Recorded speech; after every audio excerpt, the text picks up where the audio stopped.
മനസ്സിന്റെ നവീകരണം എന്ന് പറഞ്ഞാൽ നമ്മുടെ മനസ്സിൽ ഒരുപാട് മാറ്റങ്ങൾ ഇനിയും വരാനുണ്ട്. മനസ്സ് എനിക്ക് ബലപ്പെടുത്തും. നമ്മൾ ആത്മാവിൽ മാത്രമേ ഉള്ളൂ ക്രിസ്ത്യാനി, മനസ്സിലും ശരീരത്തിലും ആരാണ്? അക്രൈസ്തവരാണ്. ചിന്തിക്കുന്ന എല്ലാം ബാക്കി മതക്കാർ ചിന്തിക്കുന്ന പോലെ തന്നെയാണ്. ശരിയല്ലേ പറയണേ?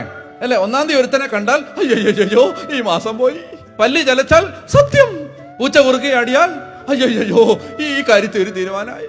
മനസ്സെല്ലാം ബാക്കിയുള്ള ആളുകൾ ചിന്തിക്കുന്ന പോലെ തന്നെ. വീടിന്റെ കന്നിമൂല ശരിയാവാത്തോണ്ട് വീട് നന്നാവുന്നില്ല എന്ന് പറഞ്ഞ് ഒരാള് വീട് പുതുക്കി പണിഞ്ഞുകൊണ്ടിരിക്കുമ്പോൾ ബാത്റൂമിന്റെ ടൈൽ ഇട്ടിച്ചോണ്ടിരിക്കുമ്പോൾ ഹാർട്ട് അറ്റാക്ക് വന്ന് മരിച്ചുപോയി. ഉള്ള കാര്യമായി പറയണേ. കന്നിമൂലയൊക്കെ ഇളക്കുമ്പോൾ ഓർത്തോണം, ഹാർട്ട് അറ്റാക്ക് ഒക്കെ വരുന്നുണ്ട്. അത് വീടിന്റെ സ്ഥാനം ശരിയാവാത്തോണ്ടാണ്, കന്നിമൂല ആവാത്തോണ്ടാണ്, പിന്നെ എന്ത് മൂല അതൊക്കെ ശരിയാവാത്തോണ്ടാണ്, പിന്നെ അതാണ് ഇതാണ്. ഈ വെളിയിലുള്ള കാരണങ്ങൾ അന്വേഷിച്ച് നടക്കുകയാണ്. ഒരു കാര്യം ഞാൻ പറയട്ടെ, നിന്റെ കന്നിമൂല മാറ്റുന്നതിനേക്കാളും നല്ലതാണ് നിന്റെ മനസ്സൊന്ന് മാറ്റുന്നത്. നിന്റെ ചിന്തയ്ക്കൊരു മാറ്റം വരുത്തുന്നതാണ് ഈ കന്നിമൂല മാറ്റുന്നതിന്. കന്നിമൂല മാറ്റാൻ 5 ലക്ഷം രൂപ ചെലവുണ്ട്, മനസ്സ് മാറ്റാൻ 5 പൈസയുടെ ചെലവില്ല. ഒരു കാര്യം നിങ്ങൾ അറിയണം, യേശുക്രിസ്തുവിൽ നവീകരിക്കപ്പെടാൻ, കേട്ടോ, ഇത് കാത് തുറന്ന് കേൾക്ക്, യേശുക്രിസ്തുവിന്റെ ശക്തിയാൽ നവീകരിക്കപ്പെടാൻ ആഗ്രഹിച്ച് ഒരാള് തന്റെ സ്വഭാവം തിരുത്തുന്നതാണ് അയാള് ഈ ലോകത്തുള്ള സകല ബന്ധനവും ശാപവും മാറ്റാൻ നടക്കുന്നതിനേക്കാളും നല്ലത്.